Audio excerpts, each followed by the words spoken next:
Only pleasant screams this time. What's going on, dungeon dwellers? Welcome back to Dave's Dungeon.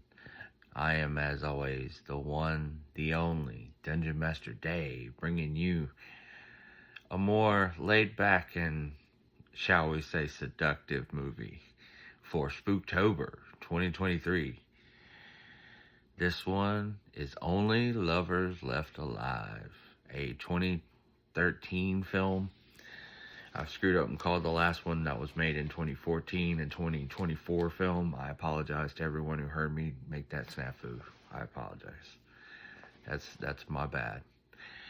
But today we have a film by writer and director Jim Jarmusch and writer Marion Bessay. And excuse me.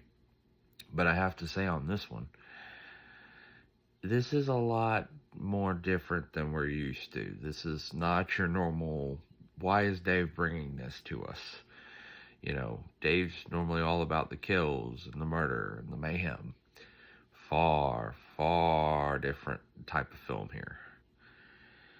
This is 2 hours, so strap in, because this is a ride. And I gotta say, if you're any kind of friend of the long bottom leaf, or any kind of mood enhancers, stabilizers, or anything of the sort, this is one of those movies of get you a nice something to sip, get your favorite little bowl to pack in all tight, and just turn the lights out and ride.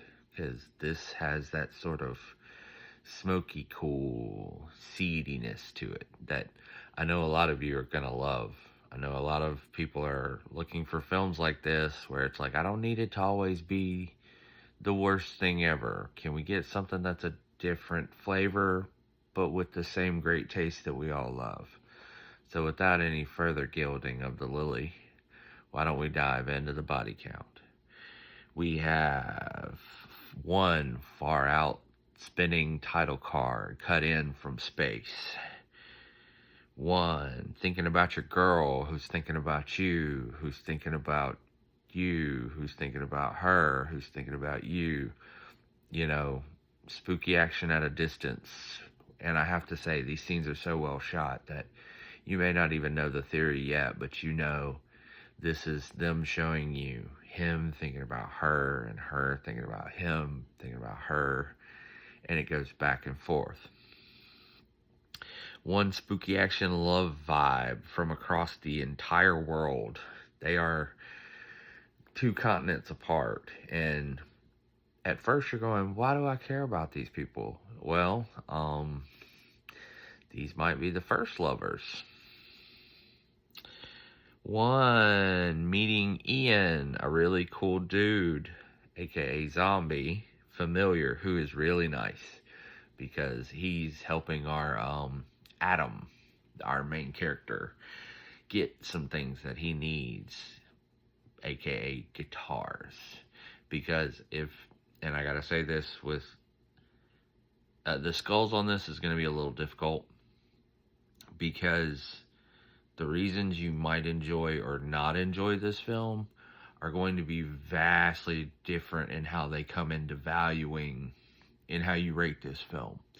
So that's to say, if you're not into certain things, how you come down on this film may differ wildly.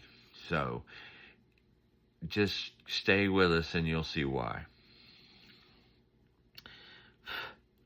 One Gretchen Chet Atkins guitar that is special for a very, very cool reason. Like, they think it's from this period, but it's like 1905. It's a really, really good get. One, I saw it on YouTube, man. Good cover story, because the vampires are not supposed to know about certain things, and yet you can just about see anything on YouTube nowadays, can't you? So people know about things they're not supposed to know about all the time. So, one, We Have What You Need.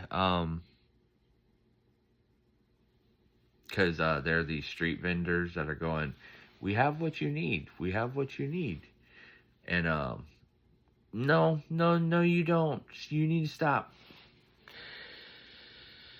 One strange request: a 38 bullet made out of the hardest, densest wood you can find. Cocobolo, lignovitite. Um, what was the other one? It was like Garriday, I can't Redusa.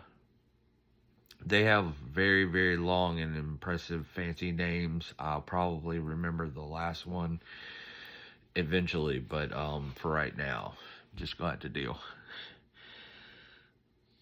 One bathroom that is still out of order.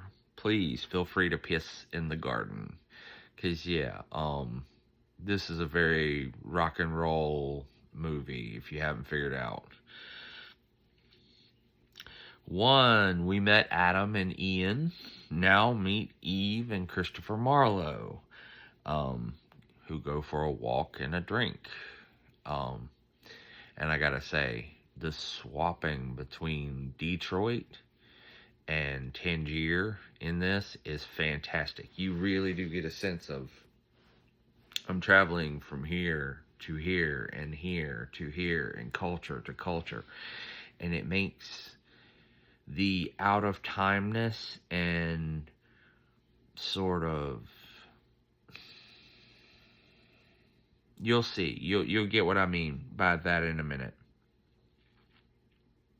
One, 32nd century automotive technology in the 21st century, because Adam is a certified genius inventor. One, Adam also moonlights as a doctor in order to get his blood. Meet Dr. Watson, which is played by the impeccable and always a pleasure to see Jeffrey Wright, who, as me and a certain other friend of mine like to say, always needs to be in more things and should always have more work.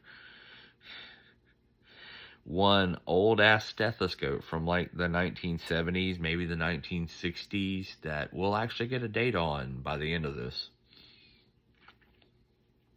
One amazing, and I mean this is the whole reason you come here, amazing musical soundtrack that transcends the story and almost helps tell it. Okay, if you're not here for the music, if you're not feeling the sort of ambience and sort of acoustic music, don't watch this film on silent. For God's sakes, you have to see this film with headphones on, music turned up. You need to be listening to the soundtrack, because without it, this film is, it's Harry Met Sally without any of the jokes.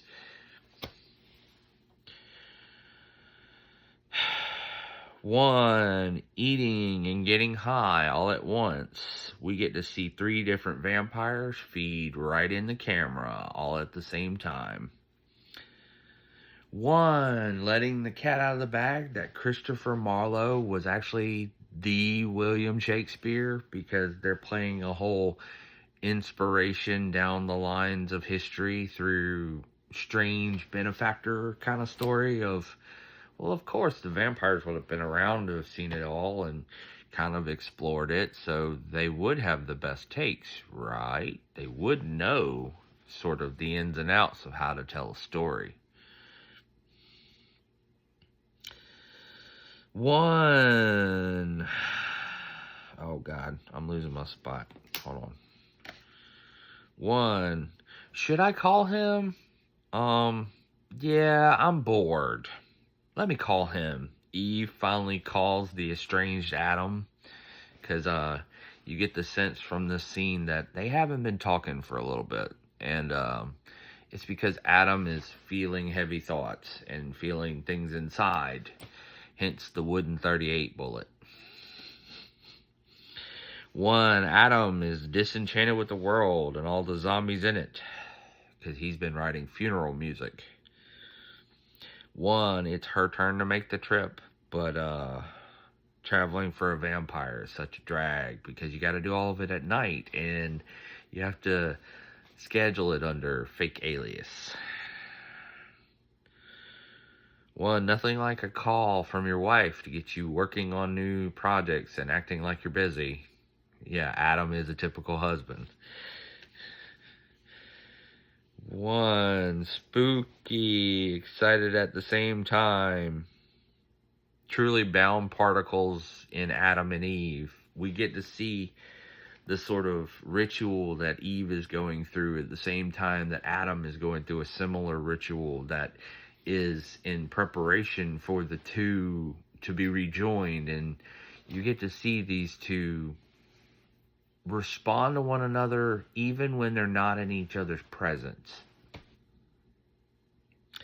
One group of zombies that keeps coming around, which will eventually play into the trouble of the film, but one choosing Detroit over Tangier is a wild choice. I gotta say, I don't know that I would have made a similar choice, and no wonder Adam's depressed. He's living in an abandoned part of Detroit. Who wouldn't be depressed living alone with nothing around you but dilapidation and depression? One, Ian was able to get the ironwood bullet on short notice. For a zombie, you're all right, quote, which lets you know Adam really kind of digs Ian. And I do too. I kind of sad in the end when we have to leave. One, having a dream about Eve's sister, Ava. Family is hell, and dreaming about them isn't a good sign. It's good to know that trope is alive and well, because it portends that bad things are afoot. One, I blame all those French assholes he used to hang out with. I wish I had met him when I wrote Hamlet, quote. Yeah, they're talking about old lover boy Adam, because story's still out on whether he wants to hang around, and there's a lot of subtextual talking going on in this one. So if you're not paying attention, if you have a short attention span, this may not be the one for you. It's very art house, very moody, and very musically inclined. So if you're down to just jam and float for a while, this is your movie. If you don't care so much about the romance, but you're here for the music, just stick around. You're in for a good time.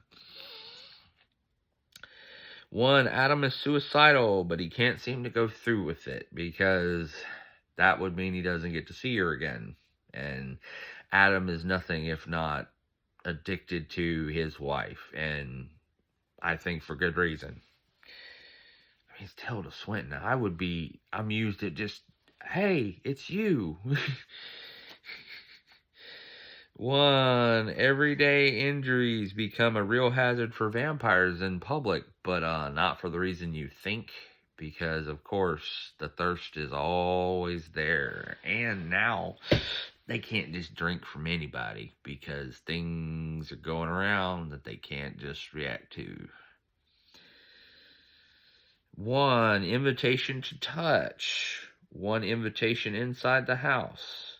Husband and wife finally reunited. And the sort of ritual of all this, I know some girls right now that are going, men, take notes.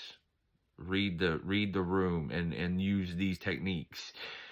Taking off her gloves, welcoming her inside, bringing her bags in, and the sort of reconnoiter ritual of, hi, hi, nice to see you. What we doing today? How that goes all down, and the oh so nice bits that we get up to afterwards. One, courtship ritual that reminds them of the way things used to be.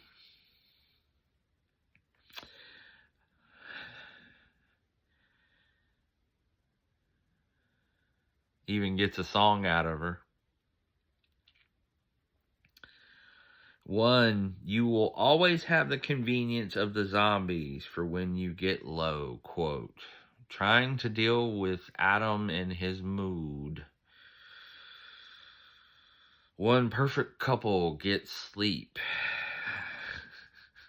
like they were never apart. And I gotta say, the shots of them in bed together are a little awkward, you know, because you're looking at another couple in bed. But as someone who is in a relationship, that's what it looks like. That's a couple. That's that's as much of what you get up to in bed together a lot of nights as anything. That her filling in the space you don't fill, and you two being as close as you can, but then in your own space, in your own place.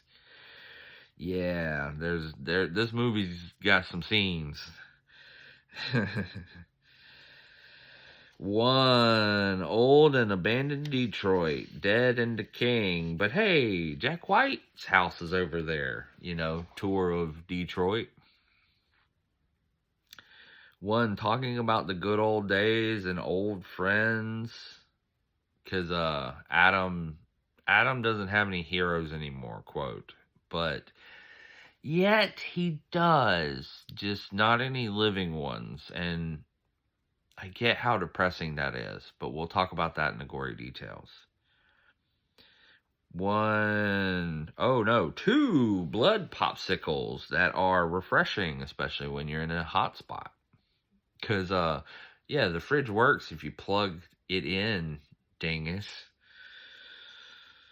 One quote just goes to show you we don't know shit about fungi. The secret to life is the fungus among us. Reveal. The vampires know that something happened with cordyceps in the past. One, gotta make a run to the hospital because house guests are thirsty, and it's fixing to get crowded. One, Eve finds the loaded 38 and the wooden bullet and understands. She knows. She knows. She knows. I said she knows. One, Supply knows. He's figured it out because he starts calling him Dr. Caligari, like the cabinet.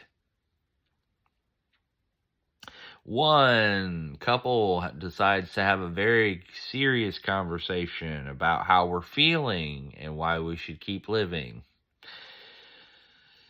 One diamond the size of a planet that emits the enormous sound of a gigantic gong that we all wonder what it sounds like. One, hey, I had a dream about your sister. Is everything cool with her? Uh-oh. Conversation. Everybody's now had a dream about Ava. Uh-oh. One, hey, I have a wooden bullet. Can we use it on your sister, Ava? Because family is hell, and that's a trope now. We're just living with that family is hell trope. But we all have one rule. It's a very, very, very bad thing of bad luck to enter someone else's home without invitation. And we find out vampires have superstitions for very important reasons. Like, very important reasons. It keeps them safe for a lot of things. The gloves, all of it. One, gratuitous soul Dracula footage from 1975 that had to have been insulting to Adam the first time he saw it, much less this time. One, Adam's going to take us out. No, I'm not, quote. Adam does, in fact, end up taking them out, much to their chagrin. You should have stayed in, Adam. Introverts going out, it's a bad idea. It's a bad idea. One, Adam's music gets played at the club at the most inopportune time, and Ian gets caught. One, we need to go. I need you. We gotta go. We gotta get out of here. Cause just be cool. Be cool, baby. Be cool.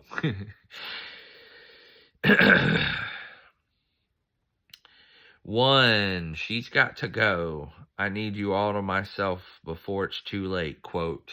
Because of course it's already too late. The second someone says that in a movie, it's too late. You should have done something about what's happening before this moment. One, you drank Ian. You drank Ian. Can I shoot her with the wooden bullet now? Bye, Ava. Because she has officially overstayed her welcome. One, Ava smashed everything of Adam's and wrecked his whole situation, but maybe that's for the best. You know, it might have worked out in their favor. One, it's not like it's the old days where you could just chuck them in the Thames, but it is Detroit, so it's not much harder given you can feed them to the coyotes and leave them in a pool of industrial waste. One, that certainly was visual quote, goodbye Ian, and one of the few acid melt foods we've ever had on the channel. One, GTFO, running away from your problems because all of the rocker kids are back, because you write some pretty tasty jams, and Ian's been repping them, which is, we'll talk about that in gory details about what did he expect. One, Adam has to leave everything he ever had behind. Another fresh start of what I suppose would have to have been many. One, traveling sucks. It is just the worst, and they show it off in the way other people are hell as well, as a trope.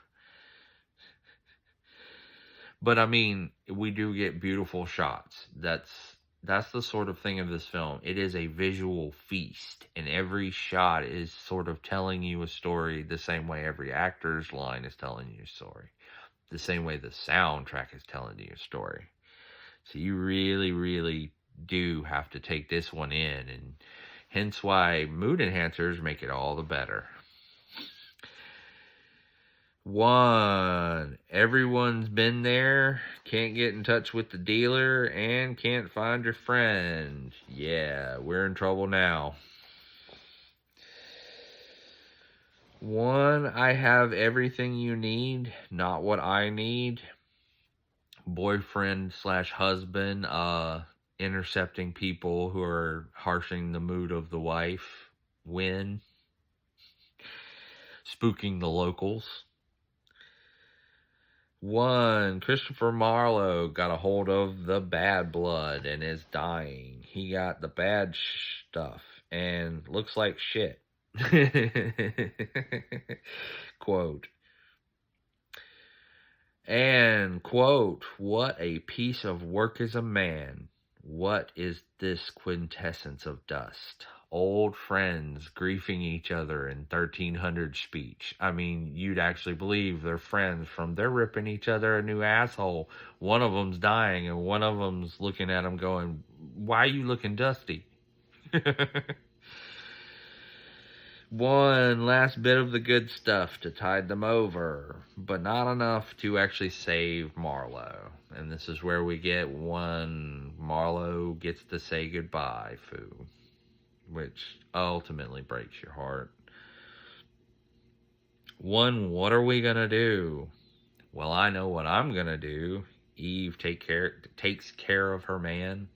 And I gotta say, this is one of those situations where I feel like they've almost gotten to the point of delirium where they've forgotten what they are. One, amazing street performance that was worth the ticket price of the movie from a Yasmin, which you may not agree with me, but I feel like was a amazing performance in the midst of all this. One, guitar made from the same wood as the bullet. Galbergia retusa was the other name I was trying to remember. Galbergia retusa, Cocobolo ironwood guitar. With that, we get to hear the Lovers theme from this played on multiple times, but you don't know it. One, Einstein's theory of spooky action at a distance, aka also known as quantum entanglement, which this is one of the most beautiful explanations of science intermingled with a courtship ritual, intermingled with a care dynamic between two lovers, that it's just so romantic and so impressive to say that this bit of writing is just so there. It so is what it is. And so when you get there, I hope you enjoy it as much as I do. And finally, one, forgetting that you're vampires until you spot the only lovers left alive. We're just going to turn them, right? Bam, bam, bam, bam, bam, bam, bam, bam. We said the name of the movie. Dave says this one. Actually, you know what? I'm going to give it skulls after I give it MVPs. MVPs go out to Tilda Swinton as Eve, Tom Hiddleston as Adam, Anton Yelkin as Ian, Mia Wasikowska. Hey, there's a veteran of the channel you guys should recognize from movies like Piercing and a few others we featured. But this is your Ava. John Hurt as Christopher Marlowe / William Shakespeare. Or they kind of make it out that there is a zombie Philistine that was Shakespeare, but Marlowe was the real brains behind it. And one, I mean, I want to give him the award of the movie.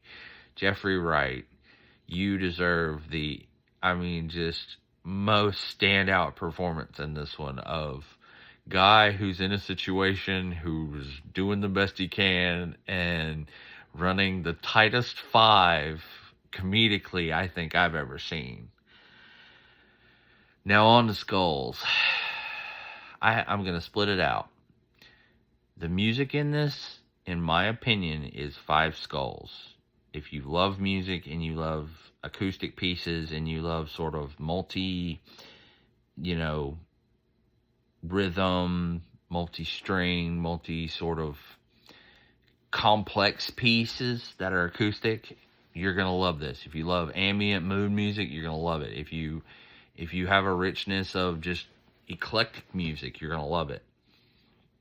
I feel like that's the 5-star of the movie.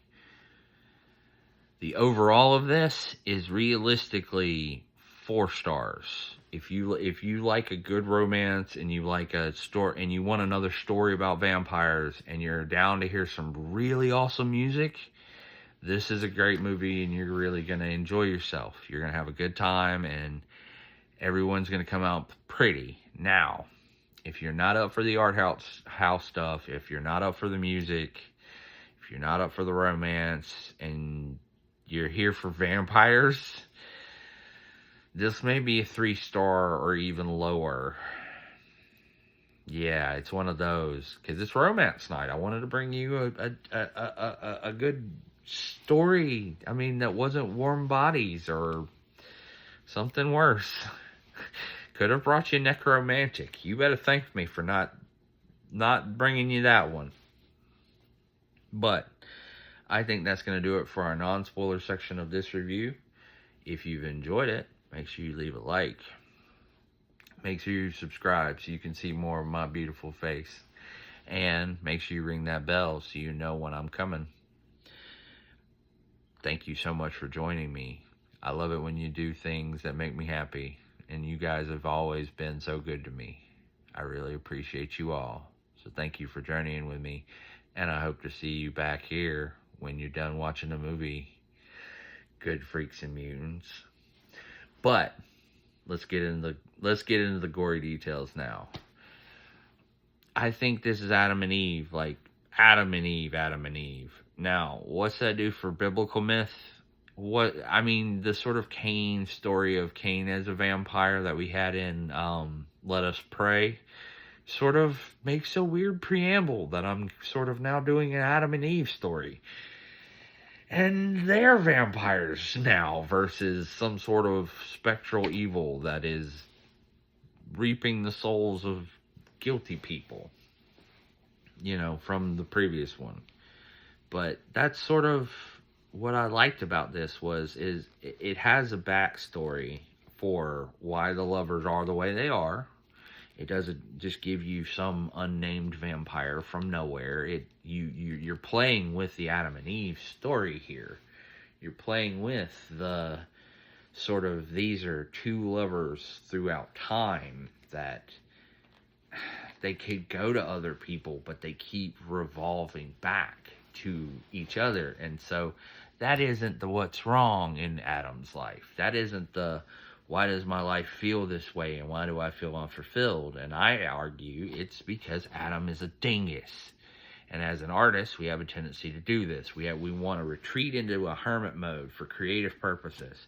But we forget it is the inspiration of the outside world. It is how it plugs into us and it filters through us into the art. We have to have something to run away to hermit mode with. And I argue that him running away from his wife and being estranged in that way and losing his friends over the years and not dealing with the trauma of that, and him alienating himself from even his fans, and look at how he's trying to communicate with the world and how he puts out his music to Ian and tries to release stuff in echoes, but it doesn't feel good to him to get any recognition, and he doesn't know how to accept that because that's what he wants. So on the one hand, he would never address in mixed company how mad it made him to see his record in that club, while at the same time everyone there knows what it means to him, so it's not like he ever had to address it. So when we get back, we get a scene that is so tense because everyone knows what just happened. So it gets down to, Adam, what do you want? Do you want to be recognized for this stuff? And you can do that. I mean, that's sort of the begging part of this, is the artists want to be seen versus the average person's need to have a life and not want to necessarily be what we are and have to be this freak on display because they're vampires. And that's the sort of cool twist with this, is I get him. He wants to be this artist and he wants to inspire and he wants to feel his purpose in the world reflected back at him. But you can't do that all on your own in isolation. You can't do that in a place where you're all just self-absorbed and you're all self-centric. Now, I say that while I'm working from home.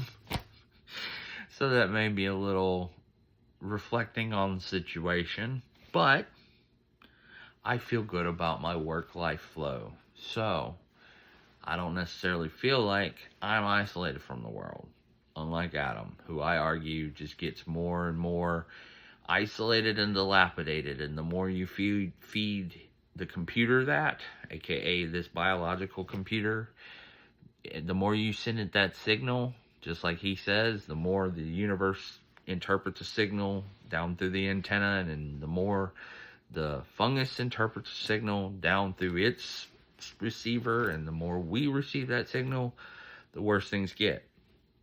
Well, Adam's just living in a state of receiving the signals of depression, dilapidation, decay, rot, and endings. And it's no wonder why he's depressed. It's like, yeah, man, let's go watch Cannibal Holocaust every day and see how we feel. It's not something I recommend.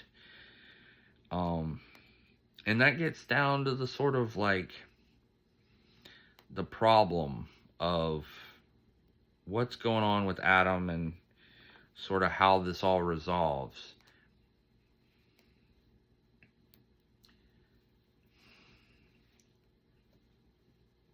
I get why Adam felt the way he felt. I don't think it's a good thing to want to not be here, though. And so if any of you are struggling with that, please seek help. Please reach out to somebody, anybody. I have friends who've reached out and we've all gotten help. And I can tell you, I myself have had to reach out and get help when I needed help. Don't feel like you can't reach out. Adam is struggling with a process that is beating him up because it's programming him to be the way he is, to feel the depression he is. So it's very human. But it's also very interesting to see it like metastasize as a vampire over the years. You know what I mean? It's interesting to see it as a problem of, well, this is very uniquely a I can't die problem. Because if you were human, you'd get too old and you'd die, and that would be the end of it. And that's sort of a beauty of being mortal. Anyway, it just, to me, if some people can take away from this that they are doing it to themselves in a way that's not accusing them, but in a way that their environment, they can understand that their environment is doing something to them, and they can maybe change their environment. I think that's a good sort of beautiful thing to see here, is that Adam feels better. You can tell the moment Eve gets there, the moment she's back in his life, the moment they go to Tangier, he's not depressed. He's in exploration mode. He's in this sort of wide-eyed kid full of wonder again. And he's just starts playing the guitar all over again. Not worried about who cares, not caring. And you see that in the sort of inspiration he takes from Yasmin. Of like, God, I hope she's not famous. But you get the sense that he also wouldn't have seen her if she wasn't. This movie has layers, folks. Like I said, it's a better movie than some people want to say. Some people want to say, it's just this romance and it's just ick and nah. Shut up. This movie has layers. This movie does things and it goes places and it touches me in bad ways, and I like it. You hear me? I like it. But I think that's going to do it for this review. Thank you so much for joining me, you beautiful, wonderful dungeon dwellers. I hope you will leave a like. I hope you've already subscribed. Most of you have, but if you haven't, make sure you subscribe. It helps the channel. And make sure you ring the bell so you get notifications of when I drop these lovely, lovely videos that you're currently watching. Thank you for joining me. I hope to see you again over the next bonfire. But until next time, love on who you got in your life and be thankful for them. Till then.